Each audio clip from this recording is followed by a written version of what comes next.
യേശുവിൽ ഏറ്റവും അനുഗ്രഹീതരായ പ്രിയപ്പെട്ടവരെ, ഇന്ന് വെള്ളിയാഴ്ച 2026 മെയ് 8. ഇന്ന് മെയ് മാസത്തിലെ കുടുംബ അനുഗ്രഹയാത്രയിൽ ക്ഷീണിച്ച മാതാപിതാക്കൾക്കായി നാം പ്രാർത്ഥിക്കുന്നു.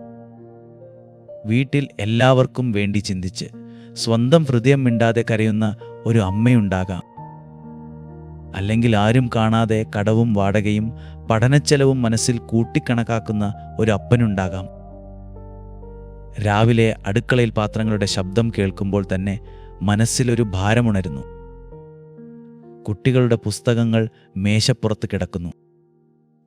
പഴയ ലോൺ ഫയൽ അതിനരികിൽ തുറക്കാതെ കിടക്കുന്നു.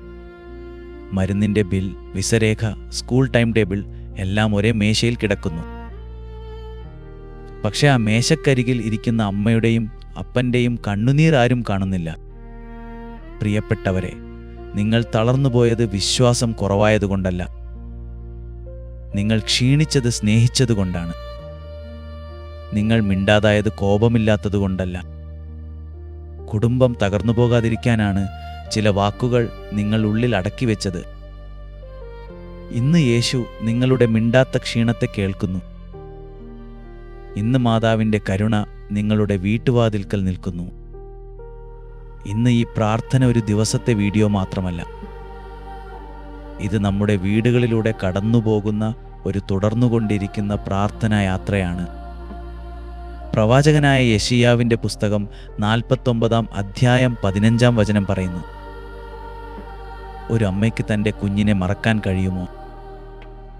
അവൾ മറന്നാലും ഞാൻ നിന്നെ മറക്കുകയില്ല എന്ന് കർത്താവ് പറയുന്നു.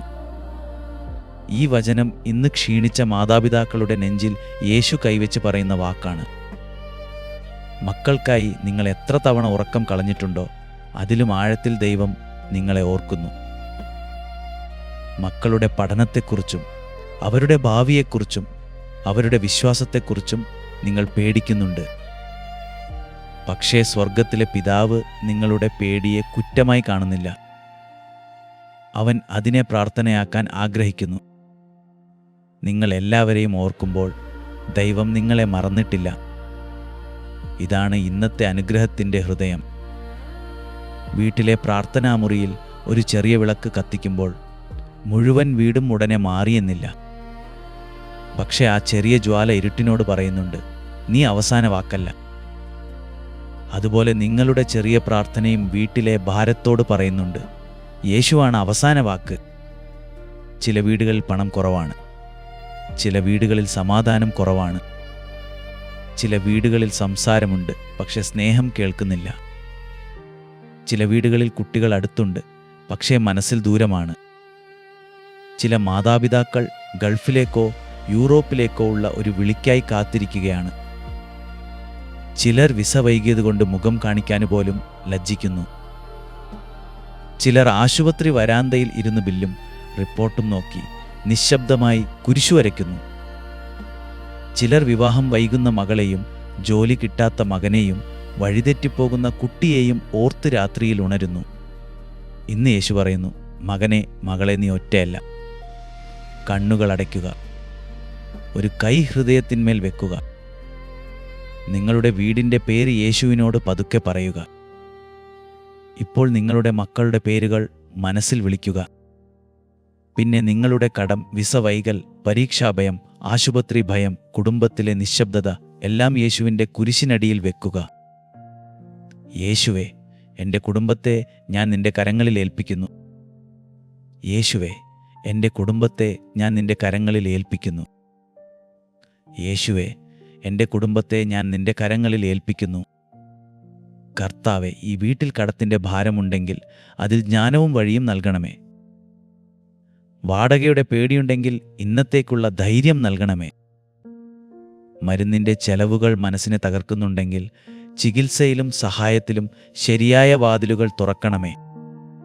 വിസ ഫയൽ വൈകിയാൽ നിരാശയിൽ വീഴാതെ കാത്തിരിക്കാനുള്ള ക്ഷമ നൽകണമേ. ഈ വാതിൽ നല്ലതാണെങ്കിൽ തുറക്കണമേ. ഈ വഴി ഞങ്ങളെ നശിപ്പിക്കുന്നതാണെങ്കിൽ സംരക്ഷിക്കണമേ.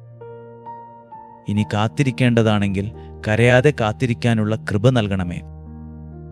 കുട്ടികളുടെ പഠനത്തിൽ ഭയമുള്ള മാതാപിതാക്കളെ അനുഗ്രഹിക്കണമേ. പരീക്ഷയ്ക്ക് മുമ്പ് വിറക്കുന്ന കുട്ടികൾക്ക് സമാധാനം നൽകണമേ. വീട്ടിൽ പ്രാർത്ഥനയിൽ നിന്ന് അകന്നുപോകുന്ന മക്കളുടെ ഹൃദയത്തിൽ ഒരു ചെറിയ വെളിച്ചം വീണ്ടും കത്തിക്കണമേ. കഠിനമായ വാക്കുകൾ കൊണ്ട് മുറിവേറ്റ ഭർത്താവിനെയും ഭാര്യയെയും തൊടണമേ. വീട്ടിൽ ദീർഘമായ നിശബ്ദതയുണ്ടെങ്കിൽ ഒരു സ്നേഹവാക്കിനുള്ള വാതിൽ തുറക്കണമേ. അപവാദവും തെറ്റിദ്ധാരണയും കൊണ്ട് തളർന്നിരിക്കുന്ന കുടുംബങ്ങൾക്ക് പ്രതികാരമല്ല, സമാധാനമുള്ള ജ്ഞാനം നൽകണമേ. വേദന ഗൗരവമുള്ളതാണെങ്കിൽ സുരക്ഷിതമായ സഹായം തേടാനുള്ള ധൈര്യവും നല്ല ആളുകളെയും നൽകണമേ.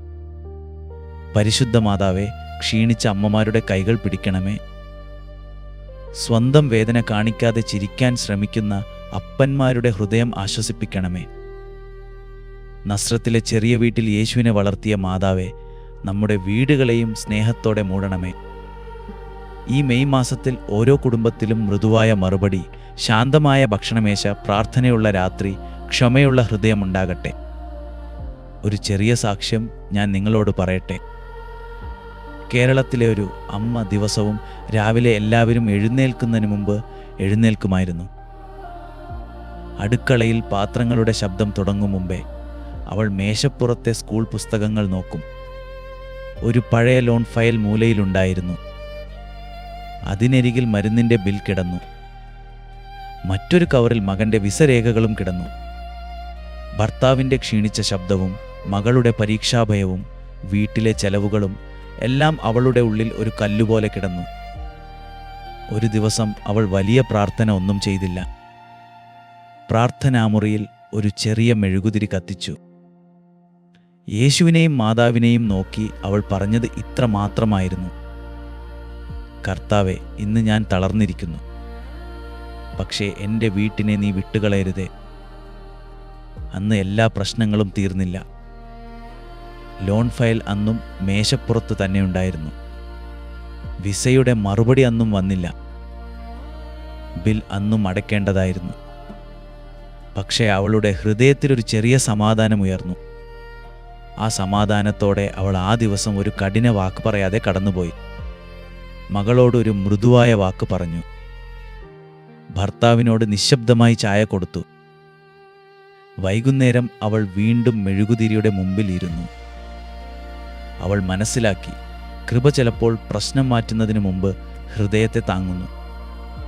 പ്രിയപ്പെട്ട മാതാപിതാവേ, ഇന്നത്തെ കൃപ അതുതന്നെയാകാം. എല്ലാം ഒരേ ദിവസം തീരണമെന്നല്ല. ഇന്ന് തകരാതെ നിൽക്കാൻ യേശു നിങ്ങൾക്ക് ശക്തി തരട്ടെ. ഇന്നൊരു മോശം വാക്ക് തടയാൻ പരിശുദ്ധാത്മാവ് നിങ്ങളെ സഹായിക്കട്ടെ. ഇന്ന് ഒരു കുട്ടിയെ കുറ്റപ്പെടുത്തുന്നതിന് മുമ്പ് അവനെ ചേർത്ത് പിടിക്കാനുള്ള കരുണ ലഭിക്കട്ടെ. ഇന്ന് പഴയ മുറിവ് വീണ്ടും തുറന്നാലും അതിൽ വിഷം ഒഴിക്കാതെ കർത്താവിന് കൊടുക്കാൻ കൃപ ലഭിക്കട്ടെ. നിങ്ങൾ എല്ലാവരെയും ഓർക്കുമ്പോൾ ദൈവം നിങ്ങളെ മറന്നിട്ടില്ല. ഇന്ന് ചെയ്യേണ്ട ഒരു കാര്യം മാത്രം: വീട്ടിലെ പ്രാർത്ഥനാമുറിയുടെ അടുത്ത് ഒരു മെഴുകുതിരി കത്തിക്കുക. അല്ലെങ്കിൽ യേശുവിൻ്റെ മുമ്പിൽ 5 മിനിറ്റ് നിശബ്ദമായി ഇരിക്കുക. ആ സമയത്ത് നിങ്ങളുടെ കുടുംബത്തിനു വേണ്ടി മാത്രമല്ല, ക്ഷീണിച്ച ഒരു മാതാപിതാവിനു വേണ്ടിയും പ്രാർത്ഥിക്കുക.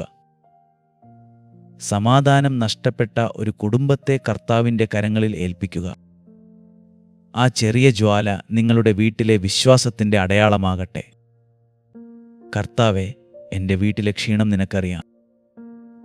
എൻ്റെ ഹൃദയത്തിലെ പേടി നിനക്കറിയാം. എൻ്റെ മക്കളുടെ ഭാവി നിനക്കറിയാം. എൻ്റെ പണത്തിൻ്റെ കുറവും കടത്തിൻ്റെ ഭാരവും നിനക്കറിയാം. എൻ്റെ വീട്ടിലെ നിശബ്ദതയും പറയാത്ത കണ്ണുനീരും നിനക്കറിയാം. എന്നെ കുറ്റപ്പെടുത്താതെ എന്നെ താങ്ങണമേ.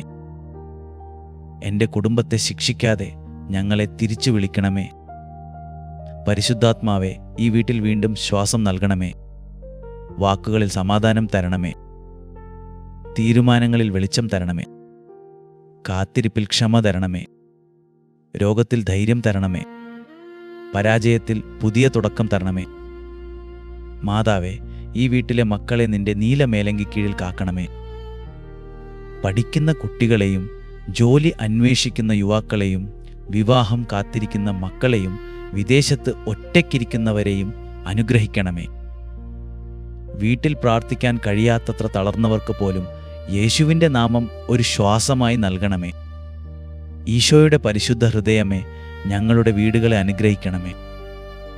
ഞങ്ങളുടെ അടുക്കളയും ഭക്ഷണമേശയും കിടപ്പുമുറികളും പഠനമേശയും പഴയ ഫയലുകളും പുതിയ തീരുമാനങ്ങളും അനുഗ്രഹിക്കണമേ. ഈ പ്രാർത്ഥന കേൾക്കുന്ന നിങ്ങളുടെ പേരോ നിങ്ങളുടെ കുടുംബത്തിൻ്റെ പേരോ കർത്താവിൻ്റെ മുമ്പിൽ എഴുതുന്നതുപോലെ കമൻറ്റിൽ എഴുതാം.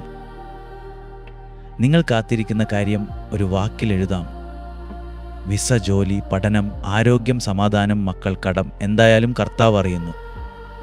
ആമേൻ എന്നെഴുതുമ്പോൾ അത് വെറും അക്ഷരമല്ല, അത് നിങ്ങളുടെ വീട്ടിൽ നിന്നുള്ള ചെറിയ പ്രാർത്ഥനയാണ്. മറ്റൊരു ക്ഷീണിച്ച അമ്മയോ അപ്പനോ ഈ പ്രാർത്ഥന കേൾക്കേണ്ടതുണ്ടെങ്കിൽ അവർക്കായി ഇത് അയയ്ക്കുക.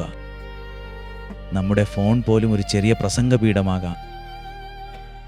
മിണ്ടാതെ കരയുന്ന ഒരാളിലേക്ക് ഒരു പങ്കുവെച്ച പ്രാർത്ഥന വെളിച്ചമായി എത്താം. ഇന്ന് വെള്ളിയാഴ്ചയായ ഈ ദിവസത്തിൽ കുരിശിലെ യേശു നിങ്ങളുടെ കുടുംബത്തിൻ്റെ ഭാരങ്ങൾ തൻ്റെ സ്നേഹത്തിൽ താങ്ങട്ടെ.